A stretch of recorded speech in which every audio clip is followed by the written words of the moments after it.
नमस्कार दर्शकों, hello doctor phone in live कार्यक्रम में मैं दिव्या आप सभी का बहुत बहुत स्वागत करती हूं। दर्शकों, जैसा कि आप जानते हैं कि इस कार्यक्रम में हम चिकित्सा से जुड़े विशेषज्ञों को बुलाते हैं, आपकी समस्याओं का निदान करवाते हैं। और इसी कड़ी में आज हम बात करेंगे आँखों के बारे में। जैसा कि आप जानते हैं कि आँखें जो हैं वो बहुत ही महत्वपूर्ण अंग है हमारे शरीर का, और ख़ास तौर पे ये एक बहुत ही महत्वपूर्ण अंग है।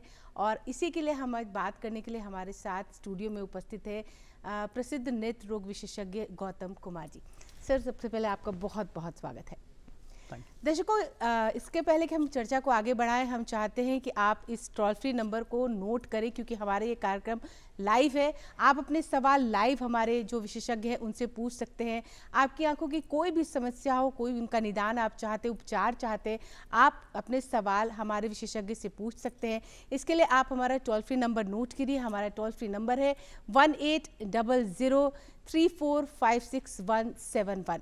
ये नंबर जो है हमारे स्क्रीन पर भी अभी दिखाई दे रहा है। आप इसे नोट करें और जल्द से जल्द हमें फ़ोन करें ताकि हम आपकी समस्याओं का समाधान कर सकें।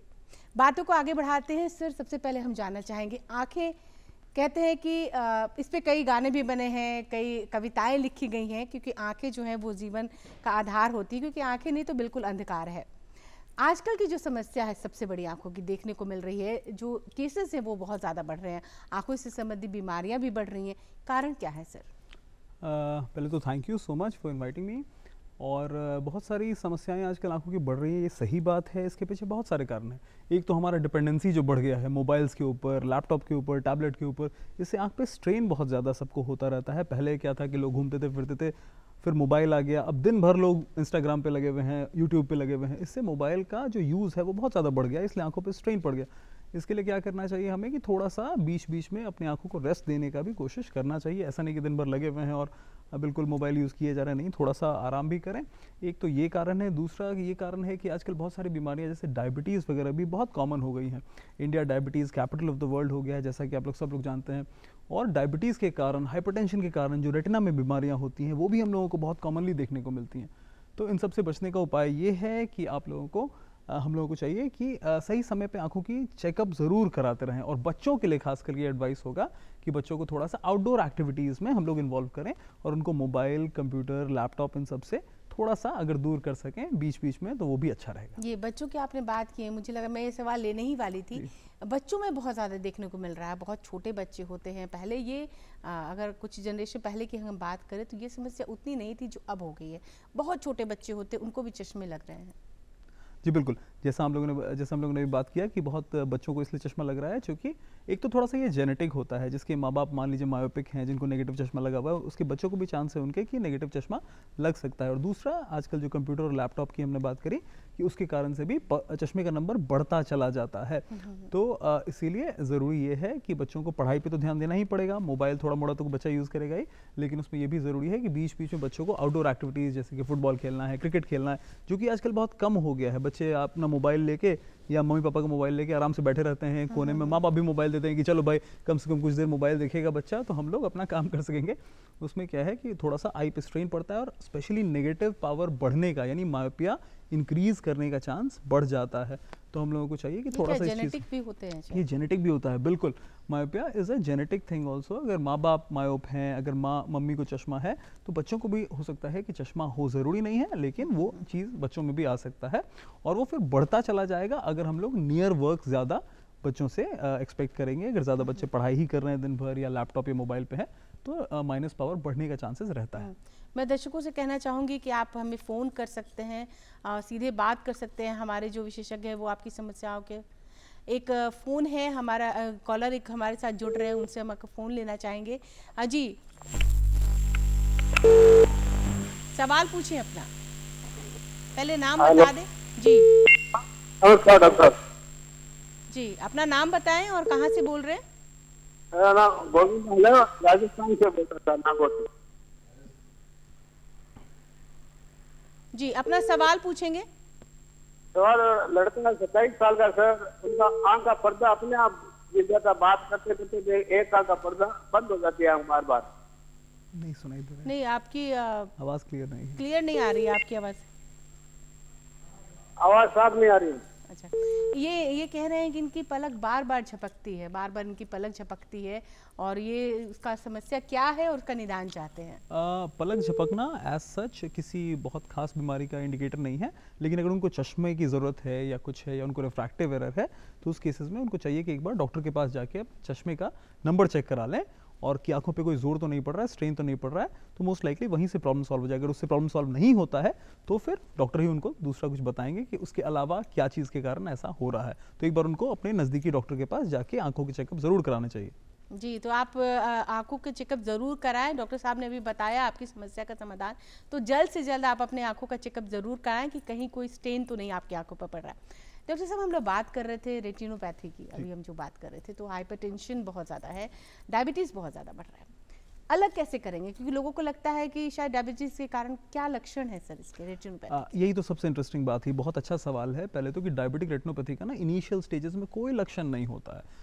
ये डायबिटीज़ स्पेशलिस्ट की भी एक रिस्पॉन्सिबिलिटी है और पेशेंट्स की भी जिम्मेदारी है कि अगर उनको डायबिटीज़ है तो उनको हर 6 महीने पे या साल में एक बार अपनी आंखों का चेकअप ज़रूर कराना है। और दूसरा इंपॉर्टेंट बात कि उनको अपना ब्लड शुगर कंट्रोल करके रखना है, ब्लड प्रेशर कंट्रोल करके रखना है, क्योंकि डायबिटिक रेटिनोपैथी या हाइपरटेंसिव रेटिनोपैथी दोनों शुरू में बिल्कुल पेशेंट को पता नहीं चलता है, और उस स्टेज में अगर हम लोगों ने उसको डिटेक्ट कर लिया तो हमारे पास एक समय रहता है जब हम उसको सही उपचार से या सही तरीके से कंट्रोल कर सकते हैं। तो इसके लिए बहुत ज़रूरी है कि साल में एक बार हर डायबिटिक पेशेंट को या हर हाइपरटेंसिव पेशेंट को अपना आँख का चेकअप ज़रूर कराना चाहिए। डॉक्टर साहब, छपरा से हमारे एक कॉलर जुड़ रहे हैं जी, बताएं।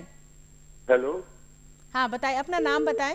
हाँ मैम, मेरा नाम सौरभ है, छपरा से बोल रहा हूँ। जी सौरभ जी, बताइए, अपना सवाल पूछिए। हाँ, मेरा सवाल ये है मैम कि मेरी उम्र 50 साल है जी, और मेरी नजदीक की आई साइड अभी तक ठीक है। तो मोबाइल देखने की मुझे शौक नहीं है, मैं मोबाइल नहीं देखता हूँ ये सब, लेकिन दूर का चश्मा पहनता हूँ जी, और अभी तक कई साल से मैं नंबर चेक नहीं करवाया। तो क्या अब नंबर वही रहेगा कि चेक करवाना जरूरी है? यही मुझे डॉक्टर साहब से पूछना था। क्या बता रहे हैं नज़दीक का? 2 साल से चश्मे का नंबर चेक नहीं कराया इन्होंने, 50 साल इनकी उम्र है। अच्छा, दूर का चश्मा ये पहनते हैं, तो इनका कहना है कि क्या नंबर चेक करवाना चाहिए? जी बिल्कुल, साल में एक बार बिल्कुल हर पेशेंट को जो चश्मा पहनते हैं उनको एक बार चश्मा ज़रूर चेक कराना चाहिए, हर साल में एक बार कम से कम। तो इनको सलाह है कि ज़रूर जाके अपने नियरेस्ट डॉक्टर के पास जाके अपने चश्मे का नंबर ज़रूर चेक कराएं। गौतम सर, ये एक सवाल मैं पूछना चाहूँगी, खान पान का कितना असर पड़ता है आंखों पे? अमूमन ये कहें कि अगर आप गूगल करें या फिर बहुत ज़्यादा जो सोशल मीडिया आजकल हुआ, तो गाजर खाने से आंखें स्वस्थ होती हैं, कुछ ऐसा खाइए तो आपकी आंखें बहुत स्वस्थ होंगी, आपकी आंखों की रोशनी तेज हो जाती है, चश्मे उतर जाते हैं, ये सब क्या है? मतलब इसमें कितना मिथ है और कितना सच्चाई है? देखिए, ये बिल्कुल बहुत बड़ा मिथ है एक्चुअली कि गाजर खाने से चश्मा उतर जाता है। ऐसा कुछ नहीं होता है। चश्मा जो है वो हमारे आंखों के डेवलपमेंट के ऊपर डिपेंड करता है। जैसे अगर मेरी हाइट 5 फीट 8 इंच है तो वो बढ़ के 6 फीट 2 इंच नहीं हो जाएगी। उसी तरीके से आंखों का नंबर अगर -1 है तो वो बिल्कुल 0 अपने आप नहीं हो जाने वाला है। कोई गाजर खाने से, कोई पालक खाने से या घास पे चलने से, ऐसे बहुत सारे हमारे पेशेंट आते हैं, कहते हैं कि डॉक्टर साहब 1 महीने बाद मेरा कुछ एग्जाम है, हाँ, और ओस पे चलेंगे तो रात में मेरा चश्मा मतलब रातों रात मेरा चश्मा उतर जाएगा। हम लोग को समझाना पड़ता है कि भैया ऐसा नहीं होता है, और अगर चश्मा उतारना है तो उसके लिए दूसरा लेज़र है, लेसिक है, ICL है, वो हम लोग कर सकते हैं। नहीं तो ऐसा कोई प्राकृतिक मेथड नहीं है कि किसी का -2 का या +2 का या -5 +5 का चश्मा उतर के 0 हो जाएगा किसी चीज़ को खाने। हाँ, डेफिनेटली अच्छा खाना पीना खाना चाहिए, गाजर खाएं, अभी आम का सीज़न है, आम में विटामिन ए है, आम खा सकते हैं, दैट इज़ वेरी गुड। हरी साग सब्जी बहुत हेल्पफुल होती है, लेकिन वो जनरल हेल्थ के लिए, ऐसा चश्मा उतारने में वो हेल्प नहीं करने वाली। आपकी आंखें स्वस्थ रह सकती हैं अगर ये सब आपके खान-पान अच्छे होते हैं। एब्सोल्युटली, लेकिन चश्मा नहीं उतरता है उससे। चश्मा नहीं उतरता है उससे। तो क्या समस्या जो आ रही है आजकल आंखों की, तो आप क्या टिप देंगे? मतलब एक इम्पॉर्टेंट टिप अगर कहा जाए, जिनकी आंखें स्वस्थ रखनी है अगर अपने आंखों को, तो क्या क्यों आंखों का एक्सरसाइज भी है या व्यायाम भी है या कुछ ऐसी चीज़ें हैं जिससे आंखें स्वस्थ रह सकती हैं? एक जो सबसे इम्पॉर्टेंट टिप हम लोग आपको दे सकते हैं, that is regular I checkups. साल में एक बार सभी को चाहिए कि अपना आई चेकअप ज़रूर कराएं, ताकि बहुत सारी ऐसी बीमारी है जो पेशेंट को, जैसे हम लोग बात कर रहे थे, बहुत लेट से पता चलती है, लेकिन आपके डॉक्टर्स उसको पहले पकड़ सकते हैं।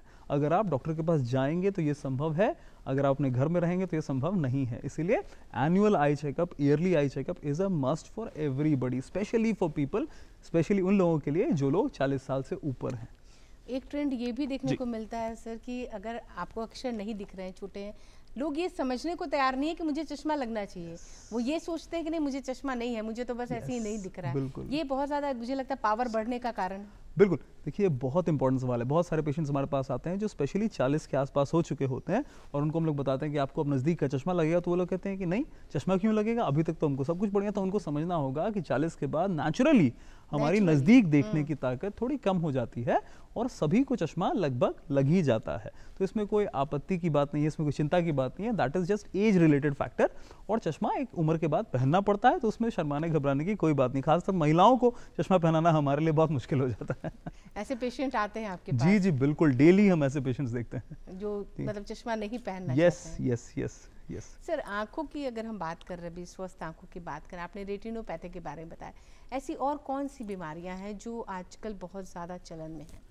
देखिए, सबसे पहले रेटिनोपैथी की जहाँ तक आपने बात करी, तो डायबिटिक रेटिनोपैथी सबसे कॉमन है। डायबिटिक रेटिनोपैथी, हाइपरटेंसिव रेटिनोपैथी, बहुत सारी बीमारी है जो डायबिटीज़ के कारण आंखों में होती है। स्पेशली रेटिना डैमेज होता है, जिसमें अर्ली डायग्नोसिस एंड ट्रीटमेंट बहुत इंपॉर्टेंट। उसी तरह से हाइपरटेंशन के कारण कुछ रेटिनल वास्कुलर डिजीजेज होते हैं, जिसमें से कुछ है CRVO, BRVO, ऐसे डिजीज हैं। सर, मैं बीच में भी रोकना चाहूंगी। हमारे कॉलर जुड़ रहे उत्तर प्रदेश से, उनसे हम सवाल लेते हैं। जी बताइए। नमस्कार सर, मेरा नाम है नंद उत्तर प्रदेश से। जी। मैं जानना ये चाहता हूँ कि अपनी आंखों को सुरक्षित रखने के लिए हमारे हिसाब से होती है कि किशोरावस्था है, ये हमारी जवानी की अवस्था, ये अवस्था जाती, तो हम कौन किस उम्र में अपनी आंखों का रखरखाव कैसे करना चाहिए? अपने आंखों का रखरखाव कैसे करें, सुरक्षित कैसे रहे, उम्र के हिसाब से ये जानना चाहते हैं। जैसा हम लोगों ने बात करा कि सही अच्छे खाने पीने की ज़रूरत तो है ही है, साथ साथ साल में एक बार अपनी आंखों को चेक कराते रहें। इसके अलावा कुछ करने की ज़रूरत नहीं है। ऐसा कुछ नहीं है कि बहुत लोग हम लोग से आके पूछते हैं कि आंखों में डॉक्टर साहब सुबह शाम कितनी बार पानी मारना चाहिए, या ऐसा क्या करें, या ऐसा क्या खा लें, या ऐसा क्या पी लें। कुछ नहीं करना। आँख में हमारे नेचुरल ऐसा मैकेनिज्म है कि आँखें साफ रहती हैं, कुछ नहीं होने जा रहा है। अगर आप स्वस्थ हैं, आपकी आँखें स्वस्थ रहेंगी। कुछ बेसिक चीज़ें हैं, रेगुलर आई चेकअप कराना है और अच्छा खाना पीना खाना है, बस इतना ही काफ़ी है, और कुछ करने की ज़रूरत नहीं है। आंखें से जुड़ी नींद होती है सर, और नींद आजकल लोगों की उड़ी रहती है बहुत ज़्यादा। अमूमन लोग जो लेट नाइट काम करते हैं, उनकी भी नींद पूरी नहीं होती है बहुत लोगों की। इसका भी असर पड़ता है आंखों पर? इसका उतना ज़्यादा असर नहीं पड़ता है आंखों पे। अगर हम लोग थोड़ा सा कम भी सो रहे हैं तो आंखों पे उतना असर नहीं पड़ता। आपके मेंटल बीइंग पे थोड़ा असर पड़ सकता है, लेकिन आंखों पे उतना ज़्यादा असर नहीं पड़ता। आंखें आपकी थकी ज़रूर रह सकती हैं, लेकिन उसका बहुत ज़्यादा असर, उससे कोई खास बीमारी नहीं होती है लकीली। सर, बच्चों की हमने पहले भी बात की है, फिर से मैं बात करना चाहूँगी, क्योंकि अमूमन पेरेंट्स बहुत परेशान रहते हैं और छोटे बच्चों को चश्मा भी नहीं लगाना चाहते, क्योंकि उनको लगता है इतने छोटे बच्चों को हम चश्मा क्यों लगवाएं। डॉक्टर तो ऐसे ही बोलते हैं ये चश्मा मतलब बिल्कुल ऐसे ही ठीक हो जाएगा। ये समस्या आप कैसे डील करते हैं? ये बहुत इंपॉर्टेंट टॉपिक है जो आप डिस्कस कर रही हैं।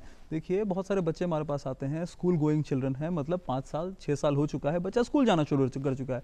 उसका हम लोग पावर चेक करते हैं तो उसको -3 का चश्मा है, -4 का चश्मा है। अब जब ये बात हम लोग पेरेंट्स को बताते हैं तो पेरेंट्स बिल्कुल शॉक में चले जाते हैं कि अरे चश्मा बता रहे हैं डॉक्टर साहब, ये ज़रूर कुछ गड़बड़ है, या चश्मा लगाने से तो उसका पावर बढ़ता ही चला जाएगा। ये बिल्कुल गलत बात, ये बिल्कुल भ्रम है और कुछ नहीं है।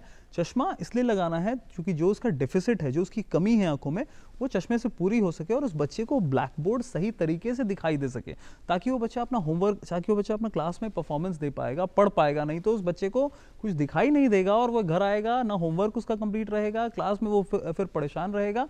इसलिए बिल्कुल ये ना समझें कि चश्मा लगाने से कोई नंबर बढ़ता है, नहीं, ऐसा नहीं होता है। चश्मा लगाने से ही वो बच्चा अपना काम कर पाएगा, अब अपनी पढ़ाई को पूरी कर पाएगा। और शायद ये है कि कुछ वर्षों के बाद वो चश्मा उतर सकता है अगर रेगुलर चश्मा लगाएं तो। जी बिल्कुल, ऐसा नहीं है कि रेगुलर चश्मा लगाने से चश्मा उतर जाता है। जब वो बच्चा 18 साल का हो जाएगा तो हमारे पास कुछ लेज़र वगैरह होता है, जैसे लेसिक होता है, उन सब से हम लोग चश्मा उतार सकते हैं, लेकिन ऐसा नेचुरली किसी का चश्मा नहीं उतरता है। बच्चों में जो समस्या है वो एक जेनेटिक और एक ये आपने जो मोबाइल फोन, यही 2 रीज़न है या और भी कोई कारण है सर? नहीं, ऐसा कोई और बेसिक कारण नहीं है। और चश्मे को खराब मानना लोगों को बंद करना होगा। ऐसा नहीं है कि जो चश्मा लगाते हैं बच्चे वो किसी से कमज़ोर होते हैं या उनकी आंखें खराब है, ऐसा बिल्कुल नहीं है कि जो बच्चा चश्मा लगा रहा है वो किसी से कमज़ोर है, उसकी आंख कमज़ोर है, नहीं।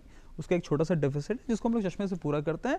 और ये भी उतनी ही जानने की ज़रूरत है, इस बात को समझने की कि एक सर्टेन एज होता है जब तक कि बच्चों का आंख डेवलप होता है। अगर उस टाइम में उस बच्चे को चश्मे की ज़रूरत है और अगर हम लोग चश्मा नहीं दे रहे हैं, कौन सा एज है सर? वो age specially school going age है, 5 साल से 12 साल के बीच के बच्चों को अगर चश्मे की ज़रूरत है और हम लोग चश्मा नहीं देते हैं और वो बच्चा हमारे पास 15 साल 16 साल के आसपास आता है, तो कभी कभी ऐसा भी होता है कि चश्मा देने से भी उसकी रोशनी ज़िंदगी भर नहीं बढ़ेगी। इस कंडीशन को हम लोग अम्बलायोपिया कहते हैं।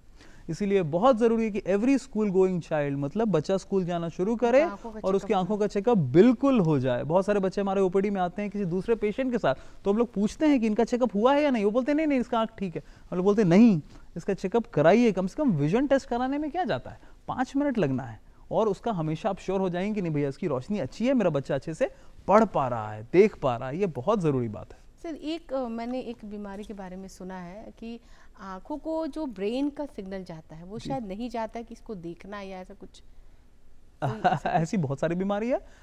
देखिए हमारी रोशनी डिपेंड करती है आंखों पे, ब्रेन सर, पे। एक मिनट, एक मसौड़ी से हमारे कॉलेज जुड़ रहे हैं, उनका सवाल हम ले लेते हैं। जी अपना सवाल पूछिएगा, नाम बता दीजिएगा।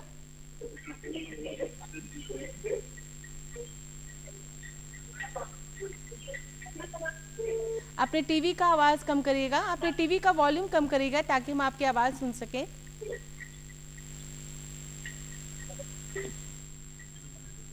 अपने टीवी का वॉल्यूम कम करिएगा, अपने टीवी का वॉल्यूम कम करिएगा ताकि हम आपकी आवाज सुन सकें। आपकी आवाज हमें नहीं मिल पा रही है। हम आप फिर से कोशिश करें हमसे संपर्क करने के लिए। सर हम अभी जो बात कर रहे थे कि जो सिग्नल मिलता है ब्रेन से आंखों को, तो वो चीज़ शायद कभी होता है ये चीज़ कि वो फिर आंखों से दिख नहीं पाता, ये धुंधला दिखता है। नहीं, ऐसा कुछ नहीं है।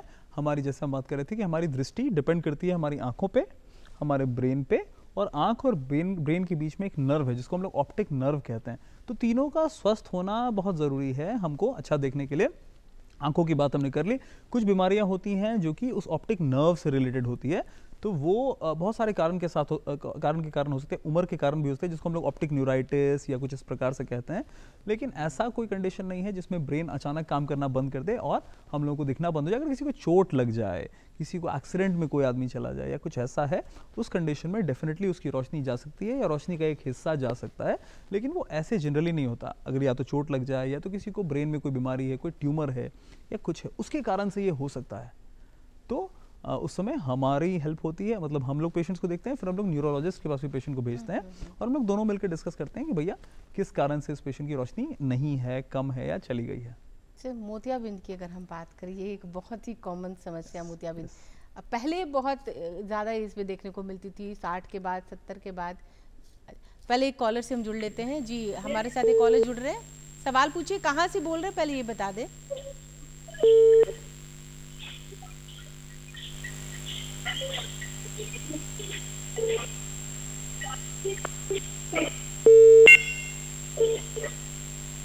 मसौड़ी से। आपकी आवाज़ हमें नहीं मिल पा रही है, आप फिर से कोशिश करें हमसे संपर्क करने के लिए। सर हाँ, हमने अभी जो बात की सर मोतियाबिंद की, जो बहुत ही कॉमन बीमारी है, अभी पहले देखने को मिलती थी 60 साल में, 70 साल में, या थोड़ा ज़्यादा एज होने पर लोगों को लगता था मोतियाबिंद है। अब जो है वो बहुत ही कम उम्र में भी मोतियाबिंद हो रहा है। नहीं, ऐसा नहीं है। बहुत कम उम्र में मोतियाबिंद बहुत कम कंडीशंस में होता है। 40 के एज में मोतियाबिंद होना सर होता है, पहले भी शायद होता होगा, लेकिन ऐसा नहीं है कि उसका इंसिडेंस कुछ खास बढ़ गया है। हाँ, ये ज़रूर है कि किसी भी एज में मोतियाबिंद हो सकता है, ये बिल्कुल सही बात है। बच्चों को भी मोतियाबिंद होता है, 20 साल में भी मोतियाबिंद हो सकता है, 30 में भी, 40 में भी, और डेफिनेटली 50-60 के बाद तो हो ही सकता है। इलाज सबका मोरलेस सेम रहता है। छोटा सा सर्जरी होता है, आजकल फेकोएमल्सिफिकेशन है, सब लोग जानते हैं। तो सर्जरी को कराने में किसी तरह की घबराने की बात नहीं है। आजकल तो टॉपिकल एनेस्थीसिया, मतलब किसी प्रकार की सुई नहीं पड़ती है, किसी तरह का दवाई नहीं चढ़ता है, एक ड्रॉप डाला जाता है पेशेंट्स की आंख में, बूढ़े लोगों की आंख में एक ड्रॉप डाला जाता है और पेशेंट आराम से लेटता है, उसको एक लाइट की तरफ देखना होता है और 5 से 7 मिनट में उसकी ऑपरेशन हो जाता है उसका। तो कोई बहुत बड़ा उसका ऑपरेशन अब रह नहीं गया है, वो पुराने ज़माने वाली बातें अब रह नहीं गई हैं।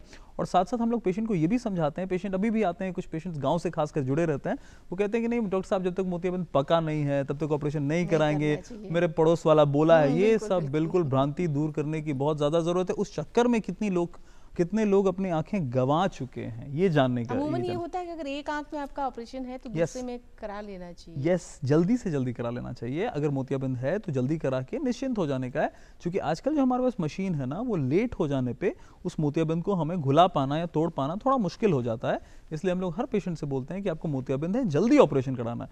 पुराने ज़माने वाला 50 साल पहले वाला बात नहीं करना है, किसी दूसरे का बात, गाँव वाले का बात सुनना है, लेकिन डॉक्टर की बात को पहले ध्यान देना है उसको। यस, ध्यान देने वाली एक बात। और लोगों की जो सोच है वो मैं कहना चाहूंगी कि मोतियाबिंद के ऑपरेशन के बाद लोग ये सोचते हैं अब चश्मा नहीं पहनना है। हाँ, ये बहुत अच्छा सवाल, एब्सोल्युटली, लोग कहते एब्सोल्युटली। नहीं अब तो मोतियाबिंद का ऑपरेशन हुआ तो चश्मा नहीं पहनना है। बिल्कुल सही सवाल है। और देखिए उसमें क्या होता है कि अब टेक्नोलॉजी थोड़ी सी आगे बढ़ चुकी है, अब हमारे पास डिफरेंट लेंसेज हैं, तो हम लोग पेशेंट को ये ऑप्शन दे पाते हैं ऑपरेशन से पहले कि आप कौन सा लेंस लगाएंगे तो उसको किस तरीके की रोशनी आपको आ पाएगी। जैसे आजकल नए ज़माने के अगर ट्राईफोकल लेंसेज की बात कर लें तो फिर 99% केसेस में चश्मा लगाने की ज़रूरत नहीं पड़ती, ये सही बात है।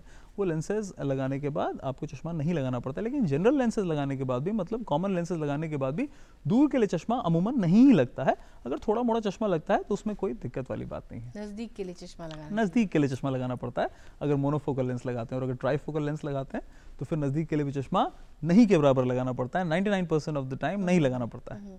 आंखों की एलर्जी भी एक समस्या है, मौसम बदलने के साथ आंखों के, अभी बरसात का मौसम आ रहा है, तो मुझे लगता है ये सवाल बहुत ही ज़रूरी है, लोगों को जानना चाहिए कि आंखों की कैसे देखभाल करें, क्योंकि बरसात में खास तौर पे जो आंखों की समस्या है वो बहुत ज़्यादा बढ़ जाती है सर। बिल्कुल, अब बरसात में तो है ही, और साथ साथ गर्मी के सीजन में देखिए एक बीमारी होती है स्प्रिंग कटार, हम लोग उसको बोलते हैं, उसको उसको वर्नल केराटोकंजंक्टिवाइटिस भी बोलते हैं। ऐसे कितने ही बच्चे हमारे पास डेली आते हैं, आप विश्वास नहीं करेंगे अगर मैं आपसे बोलूं कि डेली 5 से 10 बच्चा हमारे हॉस्पिटल में डेली आता है, और उसकी मम्मी लेके आती हैं, पापा लेके आते हैं कि इसका आँख लाल हो जाता है और मलता रहता है, लड़का स्कूल जाता है, स्कूल से आता है और लाल आँख रहता है इसका। ये बीमारी गर्मी में होती है, मतलब सरस्वती पूजा से लेके दुर्गा पूजा तक ये ज़्यादा बीमारी होती है।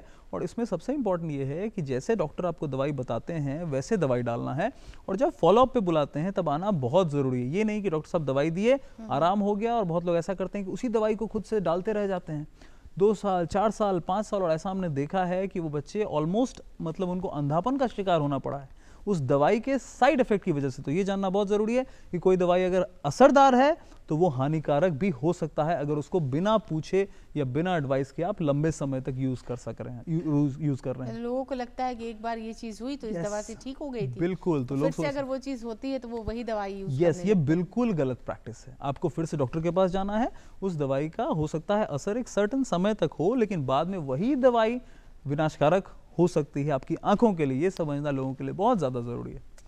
मोबाइल फ़ोन आपने कहा कि बच्चों से दूर रखना चाहिए, सोशल मीडिया से दूर रखना चाहिए, लैपटॉप से दूर रखना चाहिए, लेकिन आजकल का जो जनरेशन है सर, ये दूर रख पाना बहुत मुश्किल होता है, क्योंकि अब स्कूलों में भी अब कंप्यूटर की पढ़ाई होती है बहुत कम, उनमें 5-6 साल में 6ठी क्लास में जो बच्चे उनके भी, तो कोई ऐसा टिप देंगे आपके, मतलब इसके साथ जुड़े रहते हुए भी आंखों की अपनी देखभाल कर सकें? एब्सोल्युटली, इसके लिए एक बहुत अच्छा टिप हम आपको बता सकते हैं, वो ये है कि कम से कम 2 घंटे बच्चों को आउटडोर एक्टिविटीज़ में या सनलाइट के पास ज़रूर जाने दें। इन द सेंस कि 2 घंटे बच्चों को फुटबॉल खेले, क्रिकेट खेले, कुछ भी करे, लेकिन दिन भर मोबाइल पे अगर रहता भी है तो कम से कम 2 घंटे he should go outdoors and be in the sunlight. That is very very important. Mobile देखना कितना खतरनाक है बच्चों के लिए? मोबाइल देखना थोड़ा सा खतरनाक इस सेंस में हो सकता है कि अगर बहुत ज़्यादा नियर वर्क बच्चा कर रहा है तो, या मोबाइल देख रहा है, लैपटॉप देख रहा है, तो उससे उसके नेगेटिव चश्मा, डेफिनेटली चश्मे का पावर बढ़ सकता है। तो जिन बच्चों को खास करके नेगेटिव चश्मा है, मायोपिया है, उनके लिए खास तौर पे ये एडवाइजेबल है कि वो थोड़ा सा बीच में समय निकाल के थोड़ा सा बाहर भी जाके खेलें, कूदें, है ना। और ऐसे जो कॉमन बच्चे हैं उनके लिए तो मोबाइल से दूर रहें, या जी थोड़ा सा तो मोबाइल से दूर रहना ही चाहिए, थोड़ा लिमिटेड यूज़ में हर चीज़ अच्छा है, ज़्यादा यूज़ करने पे कुछ भी दिक्कत हो सकता है किसी भी चीज़ से। मतलब जो आजकल जो जनरेशन है, जो पढ़ाई लिखाई है, उसके साथ तालमेल बिठाने के लिए थोड़ा सा इसमें भी कटौती करनी चाहिए, ताकि बिल्कुल, एब्सोल्युटली तो वो चीज़ फिर से कवर हो सकती है। यस। सर, साफ सफाई की अगर हम बात करें तो आंखों को साफ सफाई के लिए क्या कुछ ऐसा टिप देंगे आप? जैसा हम लोग पहले बात कर चुके हैं कि आंखों को साफ सफाई करने के लिए हम लोग कुछ करने की ज़रूरत नहीं पड़ती। आंख में ऐसा मैकेनिज्म भगवान ने बना के दिया है कि आप बस उठेंगे और दिन भर अपना आंख से देखेंगे भी तो आपकी आंखें साफ होती रहेंगी। तो ऐसा नहीं कि दिन भर पानी झोंकना है, 2-4 बार उसको आंख को धोना है, ऐसा कुछ भी करने की ज़रूरत नहीं है। अगर बहुत कुछ आपको आंख में दिक्कत हो रहा है, कुछ जलन है या कुछ छोटी मोटी खुजली है या कुछ है, तो डेफिनेटली आप डॉक्टर के पास जाकर उनसे दिखा सकते हैं और उनसे पूछ सकते हैं कि डॉक्टर साहब ऐसा ऐसा है। तो कुछ ल्यूब्रिकेंट ड्रॉप्स हम लोग अमूमन दे देते हैं पेशेंट्स को, लेकिन ऐसा साफ करने की अलग से कोशिश किसी भी चीज़ से नहीं करनी चाहिए आँख को। आंखों के एक्सरसाइज, मतलब लोग कहते हैं आंखों के एक्सरसाइज करने से रोशनी बढ़ जाती है और प्लस जो चश्मे का नंबर है वो कम हो जाता है। नहीं नहीं, ये उसी तरह की बात है कि जैसे घास पे चलने से, ओस पे चलने से चश्मा का नंबर कम नहीं होता, उसी तरह से आंखों का कोई ऐसा एक्सरसाइज नहीं है जिससे चश्मा आपका उतर जाएगा, ऐसा नहीं होता है।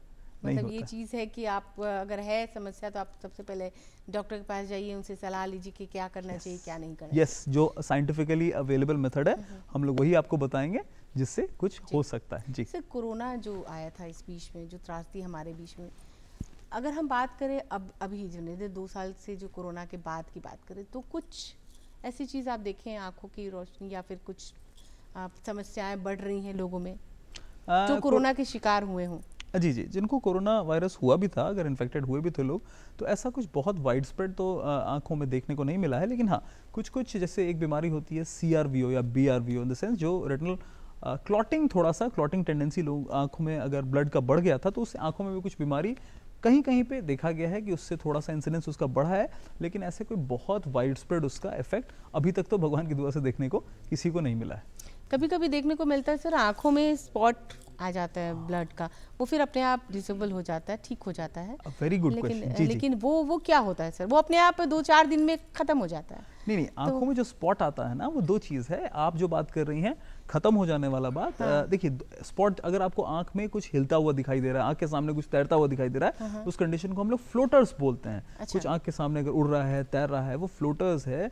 वो थोड़ा मोड़ा फ्लोटर्स सभी को रहता है, लेकिन अगर वो फ्लोटर्स कोई बहुत ज़्यादा अचानक बढ़ जाए, गुच्छे में दिखाई दे, या ऐसा लगे कि नहीं तारा चमक रहा है आंख के सामने, ये सब कंडीशन थोड़ा अलार्मिंग हो सकता है। ऐसा अगर है आपके साथ या किसी के साथ तो उनको डॉक्टर से तुरंत सलाह लेनी चाहिए। और दूसरा, आंखों में जो हेमरेज की अगर आप बात कर रही हैं, आंखों में स्पॉट आ जाना, अगर रेटिना के स्पॉट की बात कर रही हैं तो वो डायबिटिक रेटिनोपैथी या हाइपरटेंसिव रेटिनोपैथी में वो सब चीज़ें मिल सकती हैं। तो उसके लिए भी आपको किसी रेटिना स्पेशलिस्ट से सलाह लेनी पड़ेगी, दिखानी पड़ेगी। यस। मतलब वो जो अमूमन ठीक हो जाता है वो तो होने के बाद बिल्कुल ठीक हो जाएगा, लेकिन डिपेंड करता है कि उसके साथ क्या एसोसिएटेड है, कहीं और कोई प्रॉब्लम तो नहीं है, तो वो भी साथ में उसका भी इलाज पॉसिबल हो पाएगा। सर, चाहेंगे कि आप दर्शकों को और अपनी कुछ टिप देना चाहें अगर हमारी तरफ से? जी, तो जनरल टिप यही है सभी दर्शकों को हमारे कि आंखों की खूब देखभाल करें। स्पेशली चश्मा, जो बच्चे चश्मा पहनते हैं उनको चश्मा पहनना बहुत ज़रूरी है, क्योंकि चश्मा नहीं पहनेंगे तो वो अपना अच्छे से काम नहीं कर पाएंगे, उनको ठीक से दिखाई नहीं देगा, जैसा हम बात कर रहे थे। दूसरा, 40-50 साल के ऊपर जो लोग हैं उनको कुछ खास बीमारियां हैं जो कि आपको नहीं पता चलेंगी शुरू में, और वो डॉक्टर डिटेक्ट कर सकते हैं सही समय पे और उसका सही समय पे रोकथाम किया जा सकता है। फॉर एग्जांपल, एक बहुत इंपॉर्टेंट बीमारी है ग्लोकोमा, जो कि पेशेंट्स को खुद ब खुद पता चलते चलते बहुत लेट हो जाएगा। तो पेशेंट्स को चाहिए हर 40 से ऊपर आदमी को या 50 साल के ऊपर आदमी को साल में एक बार आँख के डॉक्टर से ज़रूर मिलना चाहिए और आपकी आँखों की पूरी चेकअप प्रॉपरली करानी चाहिए। डॉक्टर साहब, इतनी महत्वपूर्ण जानकारी देने के लिए, और मुझे लगता है हमारे दर्शक जरूर लाभान्वित हुए होंगे। आपने जो इतने अच्छे उनके सवालों के जवाब दिए, इन सभी चीज़ों के लिए आपका बहुत बहुत धन्यवाद। हमारे कार्यक्रम में आने के लिए आपका बहुत थैंक यू सो मच। तो हमने देखा कि किस तरह ये सबसे इम्पॉर्टेंट ये है कि आप अपनी आंखों का जांच जरूर करवाएं, रेगुलर करवाएं, समय समय पर आंखों की जांच करवाएं, तो आप इस आंखों की समस्याओं से ज़रूर निजात पा सकते हैं। अगली कड़ी में हम फिर से हाजिर होंगे, तब तक के लिए दिव्या को दीजिए इजाज़त। नमस्कार।